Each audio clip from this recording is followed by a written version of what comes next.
Good morning, good afternoon, and good evening. Welcome in, everybody. Happy Wednesday. My name is Mike. This is your co-host, John.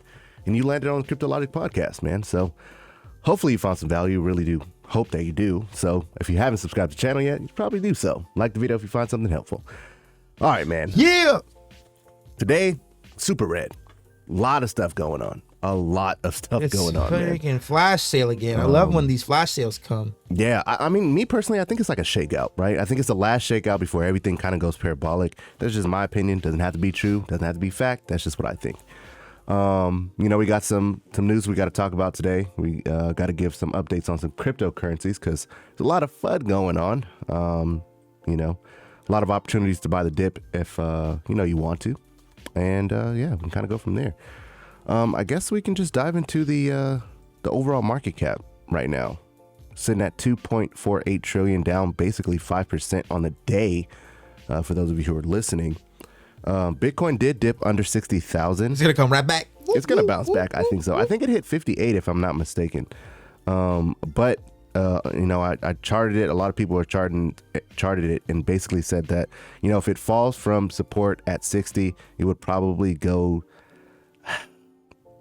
to like 57, 58. Some people are saying it could even go as low as 55.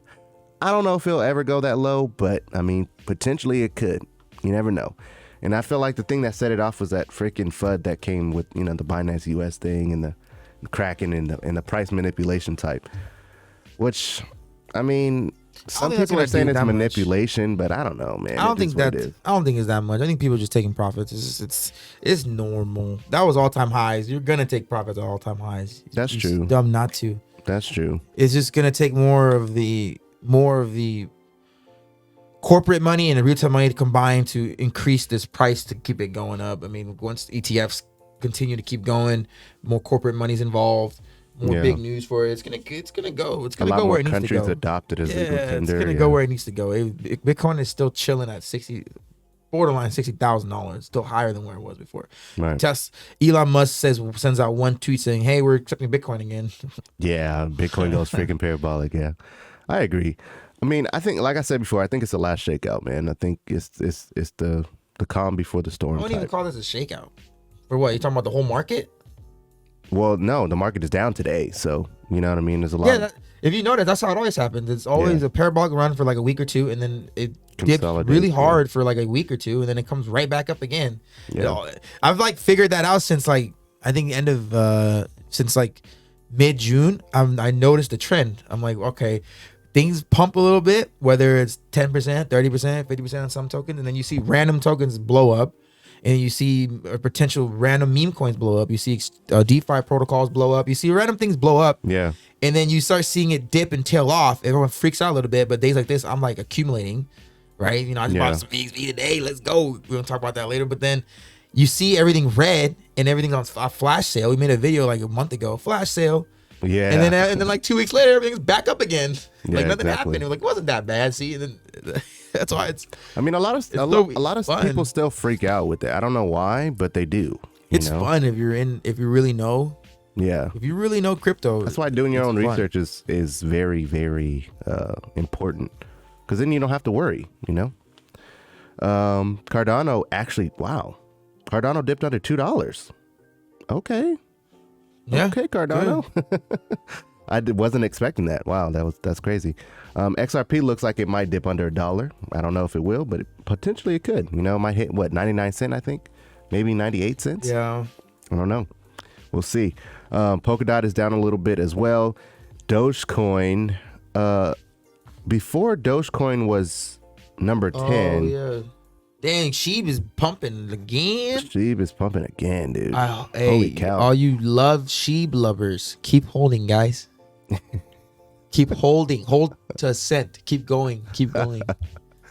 That's just gonna crash like a mother. Some people said that Sheeb was gonna lap Doge, so I don't know. It was close. It was about close. to. Yeah.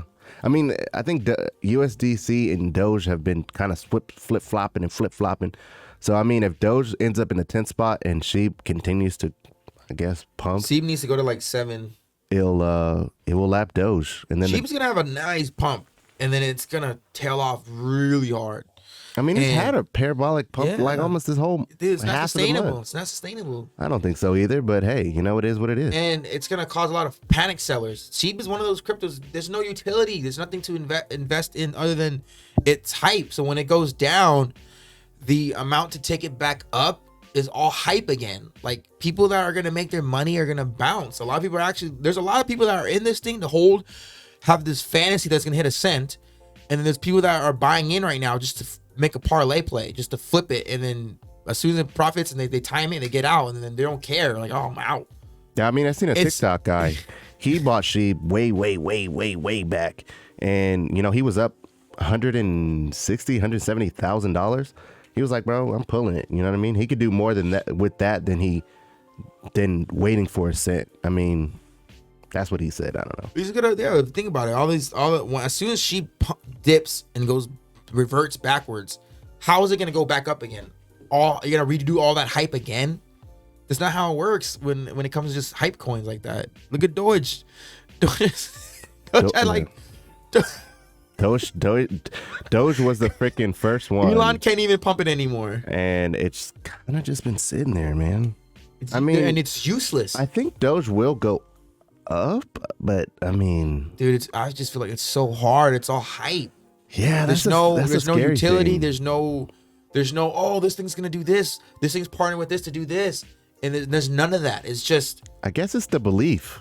that. Yeah, it's so freaking. It's so waste of energy.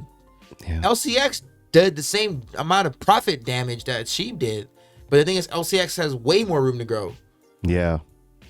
It's funny. That's kind of crazy, but hey, it is doing something that, you know, it's never been done before. Luna's doing well. Uniswap has been down a lot lately. Avalanche as well. Chainlink, Polygon, Algorand. So, Cosmos as well too. Cosmos is doing good. Cosmos is chosen. So the news that we have That's today, a nice man. jacket, man. Thank you. I appreciate that. Hey, I want us to buy some want us to make some hoodies I really want with our a like hoodie. crypto logic on it with like the spaceman and funny quotes like the oh quotes on the back happy or what? day. What else did I say? We say a lot of things. We Yeah. say a lot of things on there that people like always laugh at. I think like whatever you guys think, we should start rocking that stuff on air. Yeah, I'm down. Now, the articles that we have today, guys, is just going to be like a skim over. It's not really a lot of news today. So the news primarily is based off of, you know, just for understanding. You know what I mean? Who and what is talking about crypto in the actual real world. So this first article we're going to be talking about, it has to do with Hedera Hashgraph. If you guys love Hedera Hashgraph, this is probably bullish for you. Now, DBS Bank joins Hedera's blockchain governing council, basically Singapore's oldest bank, which is DBS Bank. Singapore? Yeah, Singapore. Wow. Dude, they partner with Ripple too. You know that? Singapore? Yeah. The bank works with Ripple. That's interesting. But, you know, Singapore, the Southwest Asian Ledger now has to join the worldwide hyper ledger organization, which is, you know, pretty cool for Hedera Hashgraph. That is fire. I love all the hypergraph, hyperledger, all that stuff is like advanced, 10 times advanced of what we're currently using in the traditional finance system. So that technology is what is going to drive the future of the monetary system. And HBAR is what people who are HBAR holders know. That's what HBAR is. HBAR has potential to change, just like DAG, change the future of blockchain, because think about everything that happens in life. Everything eventually becomes outdated. Right now, blockchain is so new to traditional finance, but in a sense, blockchain is what, 10 years old now? When did Bitcoin come out? 2009? 2009, right? Yeah. So it essentially, blockchain is 10 years old, but it's just it was so advanced compared to where we are as a society. Yeah. Blockchain eventually will be old.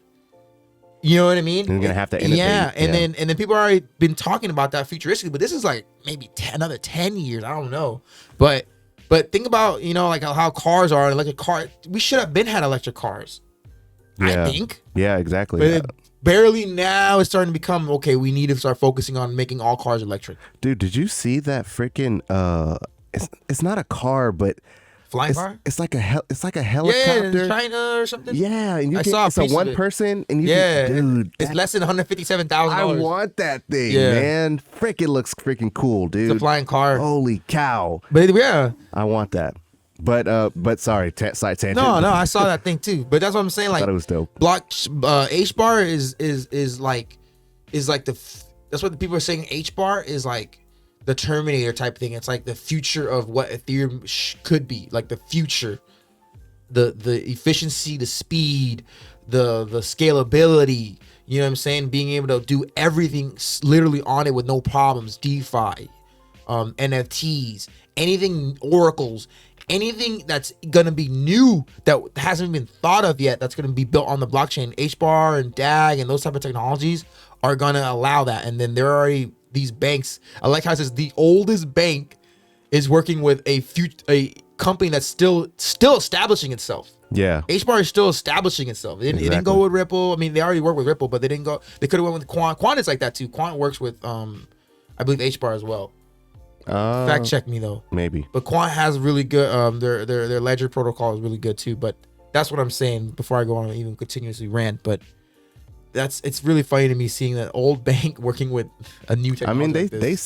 they see that, you know, they can't get left behind. I mean, being one of the oldest banks, I mean, I love how it says why not? The bank wants to use its membership to further explore the emerging possibilities opened up by blockchain technology. They're gonna be, holy shoot, this is not even blockchain anymore. This is like hypergraph. Yeah. This is what this is what blockchain is gonna evolve I mean, to. just look at the picture, man. Yeah. Look at that. The pillars are even dope. You ever seen Terminator 3 or Terminator 4 or Terminator 3 with Rise of the Machines where John Connor became a Terminator?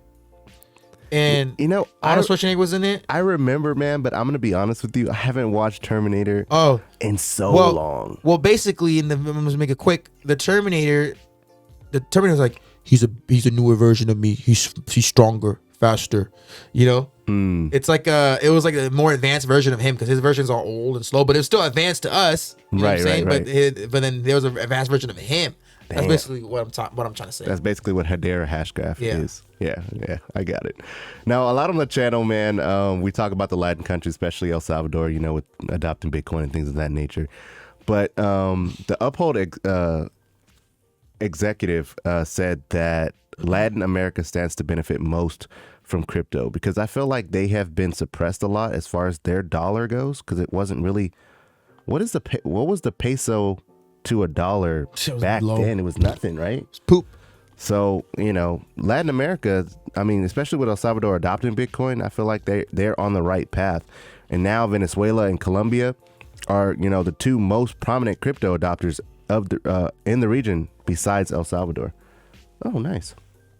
John was showing me a NFT he was thinking about getting. No, I have it. They this is a sidetrack on this, but the NFT that I'm in, Fame Ladies, they released spooky versions of their NFT. So you have to you can convert your NFT to a spooky version. So you go in the Discord, you type it in.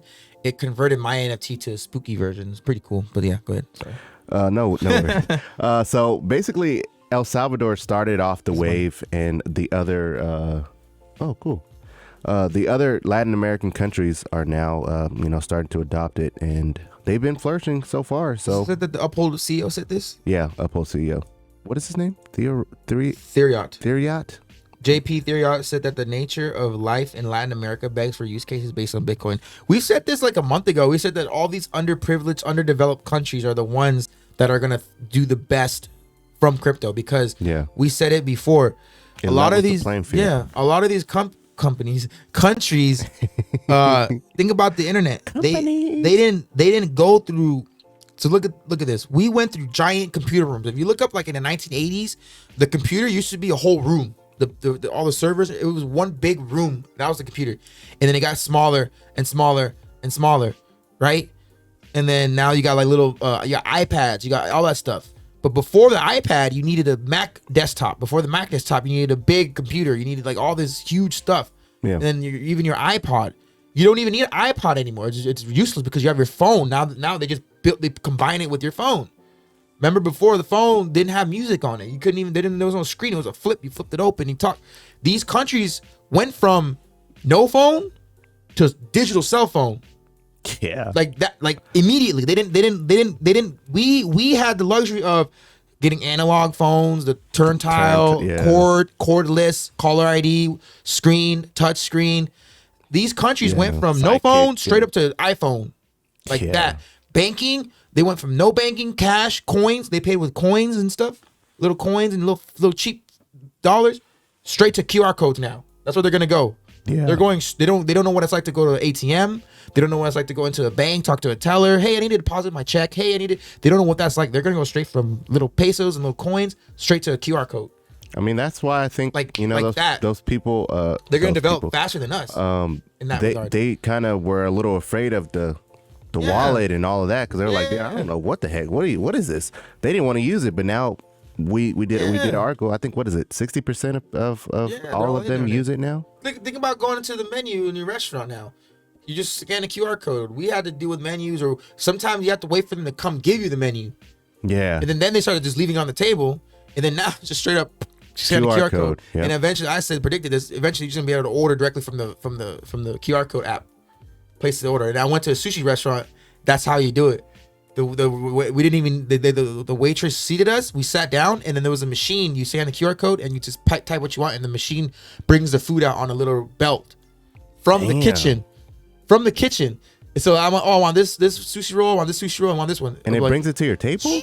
Like machine, right to you. That's crazy, bro. And then you call the waitress if you need something like water or something. You tap it, and then she'll come.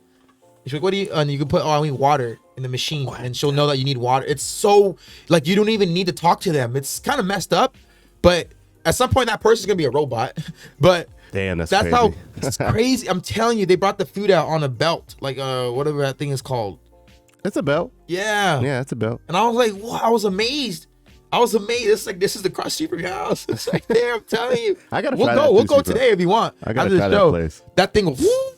Yeah, I'm down to go. I was like, 100%. Yo, no way. That's crazy. No way. That's freaking crazy. But yeah, that rant was basically to say that's why we say Latin America, not just Latin America, countries that are underdeveloped. Europe countries and African countries. They're gonna freaking at a rate that we don't even realize, and the U.S. is gonna be like, damn, they're catching up fast. What did they say in Marvel movies? Hitherto undreamt of. What did he say? Hitherto undreamt of. I think that's what Tony Stark said. No, it's Doctor Strange. Doctor Strange. Hitherto undreamt of, and that ties in perfectly with the next one, huh? Unless you want to keep. No, I'm fine with the. I mean, Latin America. Congratulations, guys. You guys have been kind of. It's kind of messed up to say. Look at the picture. But you guys have been kind of under the radar for a long time, and now to see that you guys are actually moving up in the world as far as digital money goes, or money in general. It's pretty dope. Really quick, it says the region could benefit even more if people can exchange cryptocurrencies, fiat money, and the upcoming central bank digital currencies on the same infrastructure. So what does that mean? On the same platform that's being built, that's allowing them to use Bitcoin, now allow them to swap their money to digital currencies, allow them to move their digital currencies to other cryptocurrencies, and it's just going to create what do we call a digital economy. Yep. We've been saying that for a while now. Yeah, man. Pretty dope. It's exciting. Now, we broke some news about Facebook. They wanted to create their metaverse, right? And then they want to create the Novi wallet and have their digital money. And every time they try and do it, they get slapped. They slap their hand back. So now this article came out saying privacy or policy, why Facebook crypto wallet Novi is facing resistance. So, man, if we go down here to this is what this guy said. The Sergey Zardanov, chief operating officer of the United Kingdom-based cryptocurrency exchange Exmo. Yeah. Wow. He said, not to mention the fact that stablecoins are often the only possible option for receiving and sending money in countries with an undeveloped banking system. So to kind of give you guys some context, Facebook wanted to create their own cryptocurrency. How many users do they have? 3 billion? 3 billion. Facebook has 3 billion users, which is it's like 2.9 something. Basically almost half of the population of the world. In the world. You know what I mean? They're trying to allow for them not to have to use traditional banks or money. They could just use Facebook's whatever that is. You know what I mean? And they were like, oh, what the heck? No way. It's gonna disrupt the status quo. Yeah, what? You don't need us. You just need Facebook? No, hell no. There's too many people that will say, forget Chase, forget Bank of America, forget all this stuff. I'm gonna leave my money on Facebook wallet, and I send my money to my family using Facebook, which you would theoretically be able to do. Yeah, you would never have to leave your money, and then you could. There's Facebook has a marketplace now. You could buy stuff. Exactly. You could buy stuff from other people in person, and you could send them money directly with. So imagine, you go to Facebook marketplace when you want to buy your Xbox. I don't know who you are. I message you. Hey, I want to buy your Xbox. All right. You can either have them ship it to you, and you could pay them directly with the Facebook digital money, or you can go and meet them, send the money through the digital app. Here's the money. You got it? Bing. Oh, I got it. All right, cool. Here's your Xbox. Either or. You know. That's how crazy it is. If like that same scenario Maybe happened, you could pay with food too, and you could put it in a like you could deposit it into their wallet, but until you verify on the app that you physically got it, take a picture of it, then it will release the funds. Yeah, just hold it in the mail. It's like PayPal. PayPal does that. That'd be pretty dope, man. It's the same thing as PayPal. Yeah, that'd be pretty cool. And if we go further down in this article, the same gentleman stated it would be strange to imagine that the United States would easily agree to redirect huge cash flows to private companies with a huge audience. So he's basically saying that he doesn't he doesn't believe that that the United States is going to allow for that to happen. So Facebook may not have any other choice but to accept the request and disconnect the wallet because, like I said, they're not going to agree to that.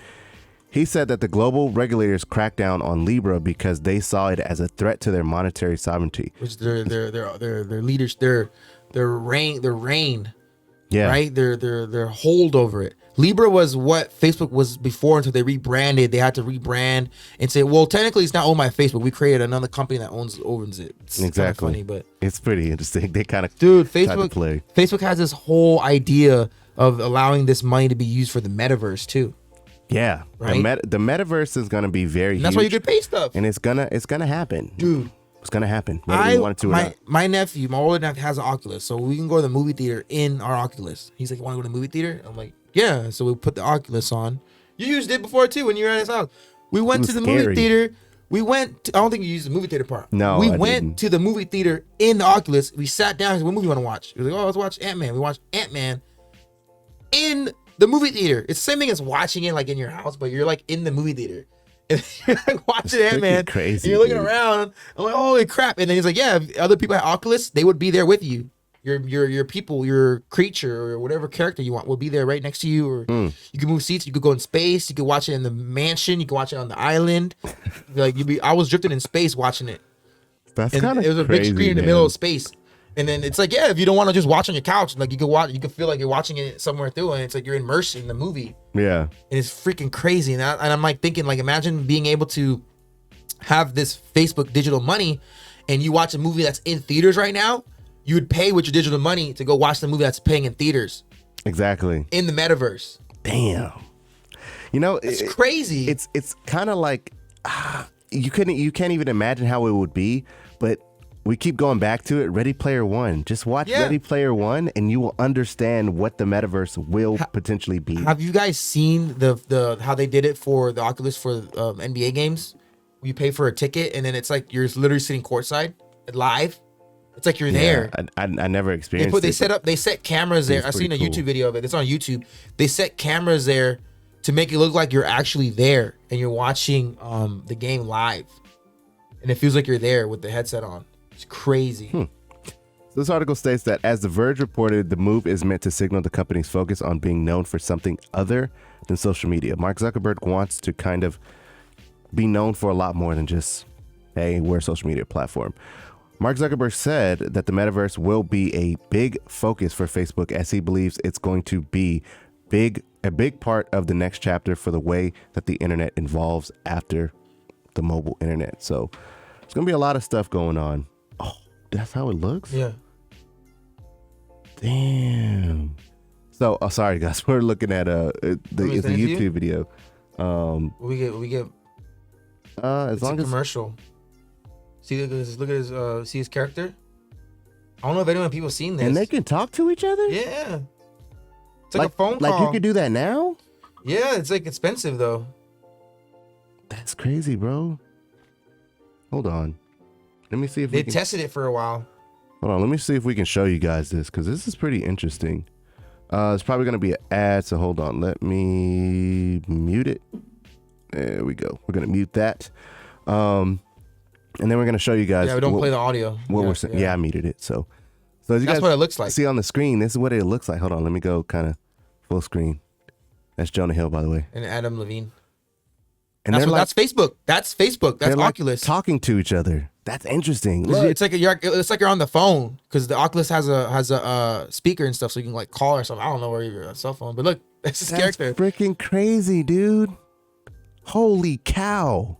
For those of you guys who are listening to this on podcasts, go to YouTube, type in Crypto Watchlists podcast. Crazy, man, right? And your watch character's the there section. watching the game, and it's like you're watching it live. That is freaking You're watching it live. cool, Actually, it's dude. like you're there. Wow. It's insane. You can close that out. Yeah, I don't even know what game is that. I don't even know, man. Insane. But that parlays into what we want to talk about as far as the cryptocurrencies today. Got to give some updates. So Alliance Block has been going kind of crazy lately, and we wouldn't do any justice if we didn't talk about it, right? Alliance Block has been one of our picks for a long time. Yeah, we have everything you need to know about Alliance Block that we can link right here, huh? Yeah. So. We can link it. That over there, you know what I mean. So Alliance Block has been up lately. I mean, it seems like people are taking profits now, but it's been sitting at like 70 cents for a long time. Almost a week. We first talked. Yeah, we first brought it on the show at like 50 something cents, and it went to like $1 something. Yeah, it was doing really well, and then it's been consolidating for a long time. A lot of people forgot about it.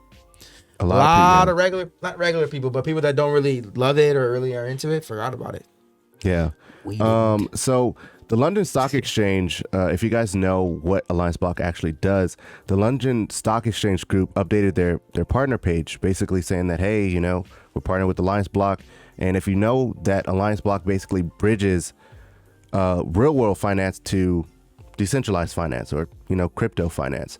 Is the easiest way to kind of explain it. Yeah, it's very complex, but think of like how an oracle works. If whoever knows what oracles are, which we can explain.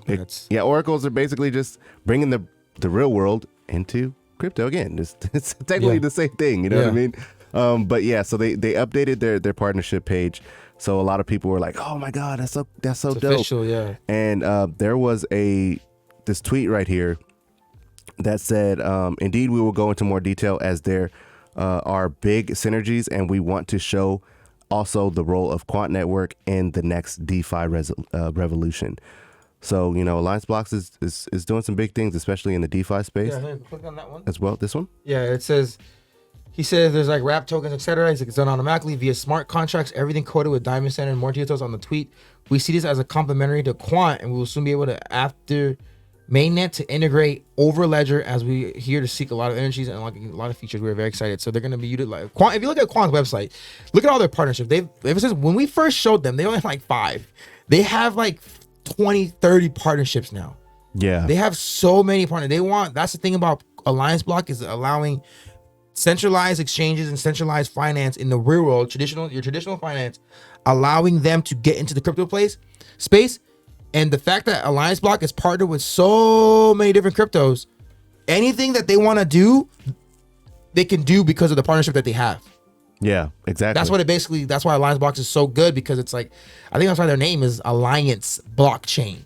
We're you know what I'm saying? Alliance or together. Creating an alliance with you on the blockchain. Yeah. So now Alliance's partnerships, all they're doing is allowing anyone that's in the real world, hey, we want to do this. Well, AP13 does this. Oh, you want to do this? HBAR, we partner with HBAR. HBAR, you want to do this? HBAR, we partner with HBAR. We work with HBAR. We'll allow you to connect with HBAR.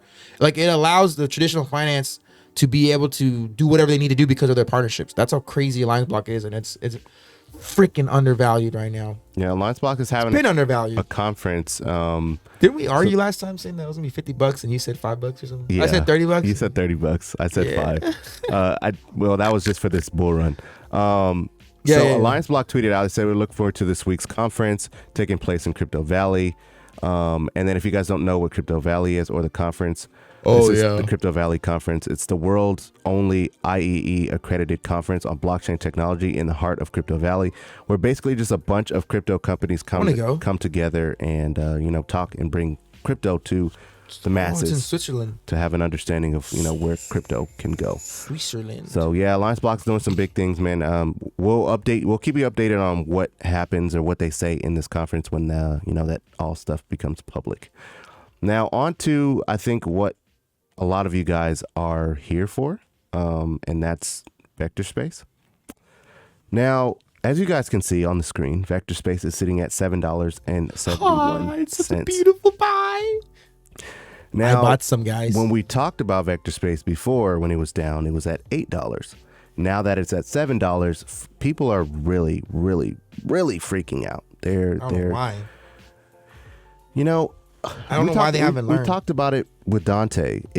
I feel like, just me personally, I feel like people that are freaking out at a $7 VXV are people that bought VXV at $15 or $14, possibly even $13.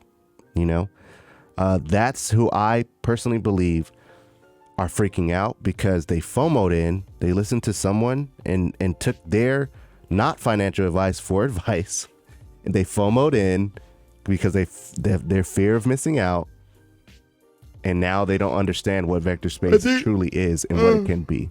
Sorry. I think a lot of people right now are selling out their Vectors. The ones that they're selling at a loss, or they're taking profits, either or. But most likely they're selling at a loss to move into stupid memes like Sheeb and stuff. That's what I think they're doing. I think a lot of people are doing that because a lot of people, you notice, they're in the Vectorspace because they think it's gonna hit on $100 in the next month. Like they just really think that it's gonna. They want those gains. They're chasing those gains, and I think a lot of them are selling at a loss, and they're panicking. They're like, "Well, I'm just gonna put in the Sheeb. Then see, Sheeb's making money. I'm not gonna miss." Sheeb is code red alert FOMO right now. That's, dude. I don't want to say nothing.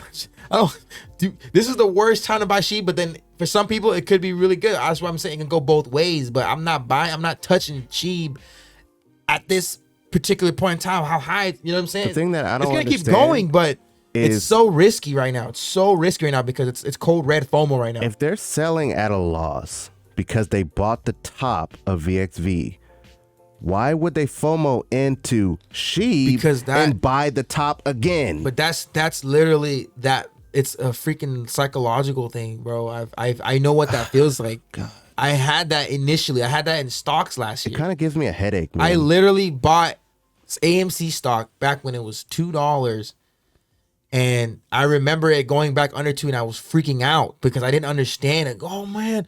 And I was like, we're in the middle of a P word, ababic, and does that rhyme? Ababic, does that rhyme? Maybe, but I don't know. It had this I had this fear of why is it dipping? It's supposed to stay the same. I'm losing money now. I'm losing money. I didn't understand it. Yeah, I didn't. And then these people that are buying in at the top, and most of them are buying Vectorspace, not even knowing what it does. They're just buying it. It's really like, unfortunate. I'm buying it because it'll hit $100 someday. Oh, it'll hit $100 in 2 weeks, 2 months, 3 months, 4 months, and then they freak out and they see Sheeb pumping like crazy right now. Cold red alert, FOMO. I think they're addicted to that. Didn't Sheeb just hit all-time high again? Yeah. It's like so technically that's the top again. It's the worst time to buy it right now. It's gonna have a retracement and you're gonna get wrecked yet again. It's so risky right now. Imagine putting theoretically you put in $50. Sheeb's not gonna hit a cent. Sheeb's not gonna hit 0.00 of a cent, whatever you want to call it, 2 zeros, 3 zeros. It might lose one more zero, but do you know how much more money needs to go in to lose another zero after that? It's gonna be in the top 10 for sure. It might even be top 7. A lot, but all off of all hype. Yeah. All hype. Not even like utility. Not even what it's used for. I don't even know why we're talking about Sheeb, but that's it. I'm done with Sheeb. Poop. But Vectorspace, this is like the ultimate like gift. I thought last video we did like 2 videos ago was the ultimate gift. At $8? Yeah, this is even. It was 680 something this morning, And my crazy ass was like, I was moving money to Ethereum. I bought Ethereum on Coinbase, moved it to MetaMask, lost $30. And I was like, I don't care, I'm buying more. And the fees were like over I was like $100 and some. And then I tweeted out, these damn fees. CoinMetro saved the day. They tweeted you, right? CoinMetro followed me. They tweeted me. They said, we don't have any fees. Buy it on here. And then I was like, all right. Apparently, I had a CoinMetro account. I didn't even know this. I think I signed up back in like May, and then or April or something. And I signed up, and I was like, oh, I already have an account. Logged in, moved my Ethereum from MetaMask to CoinMetro. Bought it. The fees it said zero fee. Damn. I was like, holy crap. It's so seamless. So if you guys want to buy, if you guys want to buy some VXV, XRP, whatever, go ahead. And CoinMetro is where it's at right now. Yeah.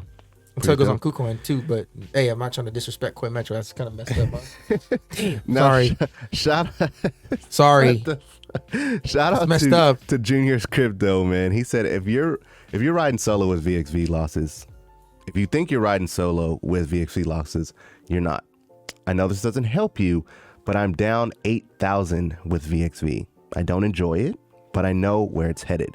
I got my average. Here's what Mike always says: get your average cost down. Get your average cost down, and he shows a picture.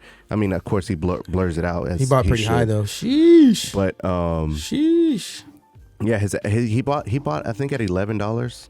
And now he's bringing his average down. I bought in like 380, and then today I bought in at 7. But he's down $8,000. So I mean, to have $8,000 in VXV, he's put a pretty penny in it. You know what I mean? So it just kind of goes to show you guys that, you know, he doesn't buy the damn dip. He doesn't correlate to you, you know, but he is down $8,000 and he's not panicking. The reason he's not panicking is because he did his own research. He understands what Vectorspace is, the partnerships that it has, the potential of where it could be in the future and what it will do for the world. And the people that are FOMOing out of it, selling it, you know, buying it, selling it for sheep, like John was saying. I mean, at the end of the day, it's your money. Do what you want to do. But hopefully you see that this is not what you should be doing as far as in the crypto space. Like, you shouldn't buy the top one and then sell the bottom, lose money, and then you have to lose money again to pay the Ethereum fees, and then you have it's just so much, man. Like I said, it was giving me a headache even thinking about it. But you know, if you love Vectorspace, this might be a good opportunity. Like Junior Crypto, $2 cost average down. Might be. Not financial advice, but hey, you could do it. Now, we like to leave you guys with some motivational stuff as far as the crypto space goes, because a lot of, especially on days like this, a lot of people are, you know, a little down in spirit. So hopefully this tweet will help you up. Shout out to King Diego 21. He says, almost every single person I told about crypto outside of Twitter has given up by now, which is primarily a lot of us, you know. Like, the crazy thing about that I think about is me and John are best friends, right? And for the most part, we've been best friends for 10 plus years, or probably even longer. And for both of us to be in crypto at the same time is small within itself. Because most of the time, when you get into crypto, you're on Twitter and there's other people in crypto, but you don't know them like that. You know what I mean? They're just Twitter friends. So he stated that everyone he's talked to about it, hey, they've given up. He said this isn't for everyone, which is true. Crypto isn't for everyone. His real life, like his real friends. I'm not saying not real life friends, but people that you see in person. Exactly. That he knows, his circle, yeah.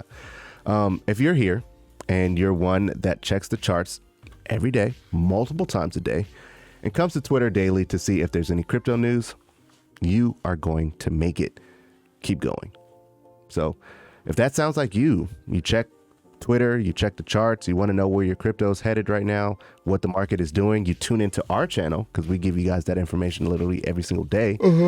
You're going to make it. You know, you're going to make it. John, I love it. You're going to make it. John uses the analogy of, you know, the wasteland. And, you know, we're going to be there holding your hands alongside you and bringing you in to let you know that it's not as bad as you think, you know. So I think you guys are going to make it. You guys know what you're doing. we're here to help you. We're here to facilitate your understanding of crypto, and hopefully with our logic and understanding, it can make you say, hey, they're onto something. Let me figure it out. Let me do my own research as well. Got anything to add to that, John? No, I love it. I was gonna say like a lot. That's what we're here for. A lot of people. I know a lot of people that we've mentioned. Like for me personally, I've mentioned about crypto, and they're done with it. Yeah. and then a lot of them are coming back because of sheep, and it's like, dang, you're coming back because of sheep. Sheep took you back, and it's like a lot of people are like that. And I'm like, dang, they're not gonna make it because they're all hype. They're riding the hype. And a lot of people who thought that they were gonna get into crypto and become successfully rich and be like, oh, I can quit my job, I can do everything, and it didn't happen for them. They sold, or they're just leaving it there, and then they just forgot about it, and they just went back to whatever they were doing before. They went back to their regularly scheduled program. Yeah. And I'm like, that's not how you make it in crypto. Crypto is like a shift. You have to shift everything. Everything you thought you knew is not what it is anymore when you're into crypto. When you finally really respect it and you understand the potential of where it's gonna go. Once you tap into that, your life will never be the same. You start questioning everything. You start saying like, okay, this is all political theater here. It's all theater. They're meant to distract you and trap you. Crypto frees you. It frees you and allows you to change your life on your terms and live your life on your terms. And we've said this since the beginning of the show.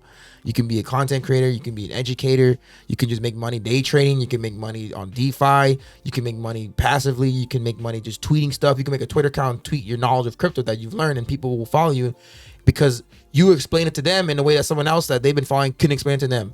Exactly. There's always ways of some people understanding somebody, and then some people can't understand certain people. It's just how it is. That's how we're all humans. So like understanding this space and fully deep diving into it will change your life. If you're not fully invested into it, it's not meant for you. You're gonna leave. You're gonna get hurt. You're gonna get sad when it goes down. Like days like today, it's very volatile right now. It really is. It's not even in the stock market. I didn't even understand the stock market, and I was buying stock during the pandemic, and I was freaking out. And I was like, and then once I got like, I was gonna say older. Once I got well versed into crypto, I realized I'm like, oh my gosh, it's just Warren Buffett mentality. Invest in the blue chips, invest in the long-term things that are gonna change the world and help people, help society, help other companies, help do things, not just money grab stuff. And buy on the red days. Yeah. Accumulate and you'll more. be fine. Yeah. You buy when everyone's happy. I mean, you sell when everyone's happy. You buy when everyone's sad. Today, a lot of people are freaking out. They're sad. That's why you buy. Exactly. Yeah, I couldn't have said it any better. I mean, I wouldn't sell. I would take profits. I wouldn't like dump and sell. You know what I mean? That's what I mean, right? Yeah. Of course. So, some of you guys are new that come on our channel, and, we definitely appreciate you guys. But if you are super new to crypto and you feel like you're alone, you have nowhere to go, no one to talk to, our Discord is a perfect place for that. We have almost 260, 270, maybe even 280 people now in our Discord. And it's growing literally every single day. We talk about crypto, we talk about lifestyle, we talk about a whole lot of stuff. In the Discord, and everyone there is very helpful. They're super informative. If you have any questions and me and John aren't there to help you or give you that understanding, someone in that Discord will. I like that tweet says. I didn't even realize that. He says if you are here and you're the one that checks charts every day, multiple times a day, that's what we said. Right? That's what I said. You have to really be immersed into this space, and that's what we're here for. We check the charts for you every single day. Yep. And that's why we're going to be here during the bear market. I know you just said it, but it's like during the book of Eli. We're going to be checking the charts for you. We're going to be bringing you the news every day. So it's up to you if you want to add more, how much news you want to obtain. We do our best to find out the most relevant news and the most impactful news, but up to you to keep going, right? Exactly. But exactly. That's what we're there for. We bring as much value as possible, man. If you look right underneath John, you'll see our Twitter, our TikTok, and our Instagram. We bring you value on every platform that we're on. It's not just YouTube, you know what I'm saying? So we post every single day over there, and to give you a better understanding of this crypto space and where it can potentially go. So with that being said, we hope you guys have an amazing day. John like to say buy the damn dip, and we'll see you tomorrow.